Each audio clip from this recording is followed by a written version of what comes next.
10வது வாரத்தை எட்டி விட்டதுங்க பிக் பாஸ் சீசன் 9 தமிழில் பார்த்தீங்கன்னா இந்த வாரம் நமக்கு ரொம்ப அற்புதமாக இருக்குது. காரணம் என்ன அப்படின்னு பார்த்தீங்கன்னா, எப்போதும் இந்த ஸ்க்ரீன்ஷாட் வைப்போம்ல, பெருசாக இருக்கும், வைக்கிறதே ரொம்ப கஷ்டமாக இருக்கும். இந்த முறை ஆப்டாக 7 பேர் தான் ரொம்ப கம்ஃபர்டபுளாக எல்லாருமே எல்லா நிலவரத்தையும் அழகாக பார்க்கலாம். வழக்கம் போல் வினோத் அதிரடியான ஆட்டத்தை ஆடுறாருங்க. வாக்குகளை வாரி குவிச்சிட்டு இருக்கார் வினோத். பயங்கரமான ஒரு சப்போர்ட் அவருக்கு இருக்குங்கிறது நம்மளால் கண்டிப்பாக உணர முடியுது. அவரை தொடர்ந்து பார்த்தீங்கன்னா 2வது இடத்துல சபரி இருக்கார். நீங்கள் இப்போ ஆச்சரியப்படலாம், எப்படி சபரி அப்படின்னா, சபரி முன்னேறி வந்து கொண்டு இருக்கின்றார். எப்படி முன்னேறி வந்து கொண்டு இருக்கின்றார்? அது அந்த வீட்டில் ஒரு நல்லவன் அப்படிங்கிற அந்த வேடத்தை போட்டு அவர் வந்து கொண்டு இருக்கின்றார். ஆனால் அவர் பெருசாக யாருக்கும் தீங்கும் செய்யலையே. நல்லவங்கிற வேடம் போட்டிருக்கார். ஆனால் தீங்கும் யாருக்கும் செய்தது போல் நமக்கு காட்டப்படலை. அதுமாரி கன்னிங்காக இதை செய்யணும் அதை செய்யணும் அந்த மாதிரியும் இல்லை. அவர் பாட்டுக்கு தான் உண்டு, தான் வேலை உண்டு. எங்கேயாவது பிரச்சனை வந்தால் ஒரு நிமிஷம்னு உள்ளே வந்து அதுக்கு தீர்வு சொல்கிறதுக்கு ஏதாவது பண்ணுறாரு தவிர்த்து பாட்டுக்கு அவர் இருக்கார். கமருதீன் காதல் இளவரசனாக இந்த சீசனில் செயல்பட்டு கொண்டிருக்கின்றார். காலையில் பார்வதி என்றால் மாலையில் அரோரா, இல்லை ஒரு வாரம் பார்வதி என்றால் ஒரு வாரம் அரோரா அப்படிங்கிற அந்த ஷிஃப்ட் பேஸில். இதை தவிர்த்து வேறு ஏதாவது கமருதீன் பண்ணுறாரா அப்படின்னா, காமெடி சில விஷயங்கள் பண்ணுறார். அதை மொத்தம் பெண்களின் மனம் கவர்கிறாருங்க.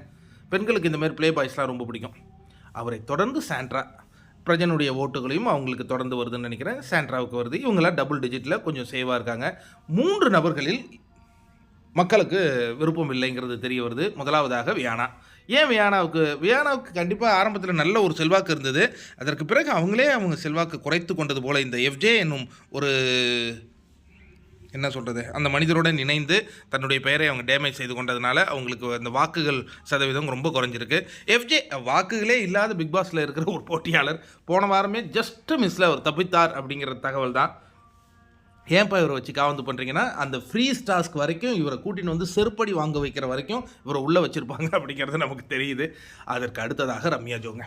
அதாவது இந்த பிக் பாஸ் வீட்டில் தொடர்ந்து 60 நாட்களாக உடல் உபாதைகள், உடல்நிலை பாதிக்கப்பட்ட நிலையில் ஒரு பேஷன் போலவே வாழ்ந்துகிட்டு இருக்காங்க.